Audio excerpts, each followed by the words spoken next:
17.5% down है और कोई क्लिकबेट नहीं था। मोतीलाल ओसवाल 17.5% डाउन हो चुका है अपने टॉप की एनएवी से। तो क्या ये और ज़्यादा डाउन हो सकता है और ज़्यादा अपॉर्चुनिटी मिल सकती है? लेकिन ये तो चल नहीं रहा, लोग बोलेंगे। लेकिन मैं आपको एक ऐसा म्यूचुअल फंड बताऊंगा जो 8% तक डाउन है और वो रिटर्न्स बहुत ज़बरदस्त दे रहा था। तो वो तो रिसेंट में रिटर्न भी दे के गया है, तो क्या आप वो भी ले सकते हो। लेकिन 8% का डिस्काउंट छोटा नहीं होता। क्यों? यहाँ पे अगर आपने उसको बाय किया और वो रिकवर करा 8% अगले कुछ महीनों में और उसके बाद 12% भी रिटर्न दिया, तो 20% तो कम नहीं होता ना मेरे भाई। तो चलिए चलते हैं, देखते हैं कौन से mutual fund mid cap category में सबसे ज़्यादा गिरे हैं और उनकी क्वालिटी कैसी है। क्योंकि गिरने से तो क्या है, गिरना तो क्वांट का मिड कैप 13% गिरा हुआ है, तो ले थोड़ी लेंगे, है ना। तो गिरने के साथ साथ क्वालिटी भी मैच करेंगे और देखेंगे कि ये लेने के लायक है या नहीं है। सबसे पहले अगर मैं बात करूं तो मोतीलाल ओसवाल, अगर आपके पास ये ऑलरेडी फंड है तो अभी आप इस पर ट्रस्ट कर सकते हैं। स्टिल अगर आप नहीं कर रहे इसके अंदर लमसम और अपने रखा हुआ है तो रखिए, क्योंकि रिकवरी जब ये दिखाएगा तो one of the fastest recovery इसके अंदर आएगी। मैंने हमेशा से बोला है कि सितंबर से इसने रिटर्न नहीं दिया, तो 6 महीने से रिटर्न नहीं दिया, उससे पहले तो ये बहुत तगड़ा चल ही रहा था। अब उसके बाद अगर मैं बात करूं क्वालिटी की, तो जेएम मिड कैप एक अच्छा फंड हो सकता है। 8% ऑलमोस्ट डाउन है, ये इसको चेक करेंगे अगली शीट में। इन्वेस्को मिड कैप बहुत अच्छा चल रहा था, ठीक है, इसने नवंबर में अपना पीक बनाया था। 7.5% डाउन है, ये भी बहुत अच्छी अपॉर्चुनिटी बना सकता है। बैंक ऑफ इंडिया और वाइट ऑक, ये दोनों भी 6 पॉइंट समथिंग डाउन है, तो दोनों में अपॉर्चुनिटी बन सकती है।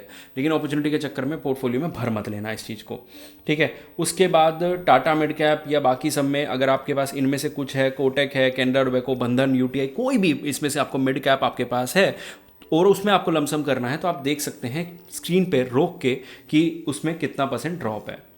यहाँ पे मैं नाम भी दिखा देता हूँ और जहाँ पे भी आपको अपने म्यूचुअल फंड का नाम दिखे उसको आप स्क्रॉल करके वहाँ पे रोक के देख सकते हैं। तो अब क्वालिटी देखने से पहले ना, हमने ये तो देख लिया कौन से फंड कितने गिरे हुए हैं। क्वालिटी देखने से पहले अगर आपको लगता है कि इतना रिसर्च वर्क आप नहीं कर सकते और वीडियोस देख देख के टाइम निकालना पॉसिबल नहीं है लॉन्ग रन में, क्योंकि पोर्टफोलियो चलाना है 8, 10, 15 साल के लिए, ठीक है। ये तो है नहीं कि आप आज 5 फंड सेलेक्ट कर लोगे और वो चल जाएंगे, ओके। तो अगर आपको लगता है कि आपके पास इतना टाइम नहीं रहेगा या फिर इतनी नॉलेज नहीं है, तो हम बैठे हैं आपके लिए। आप स्क्रीन पे नंबर देख सकते हैं, इस नंबर पे आप अपना SIP अमाउंट ड्रॉप कीजिए, हम आपको कॉल करेंगे, तो हम आराम से बात कर सकते हैं, फिर आपका पोर्टफोलियो हम मैनेज कर सकते हैं। जिसको एक बार बात करने में कुछ नहीं जाता। वापस वीडियो में चलते हैं। अब बात करते हैं, जैसे मैंने बोला कि मुझे जो लग रहा है अपॉर्चुनिटी किस में है, वाइट ऑक में।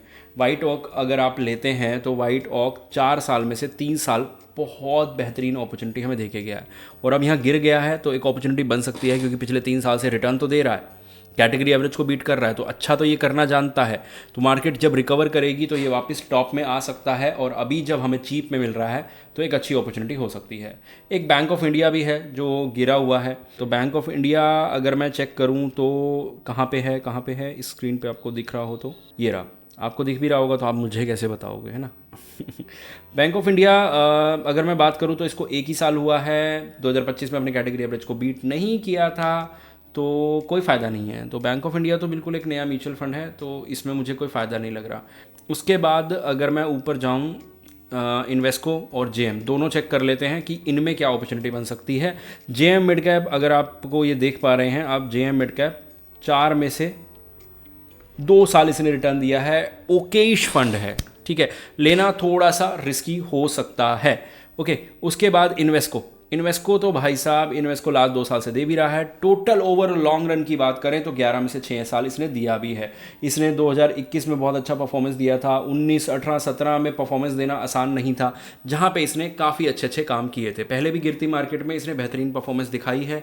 रिकवरी 2021 बहुत तगड़ा था, तो इसने वहाँ पे भी अच्छा परफॉर्मेंस दिया है। तो मेरे हिसाब से इन्वेस्को, मोतीलाल अगर आप लेना चाहें तो ले सकते हैं।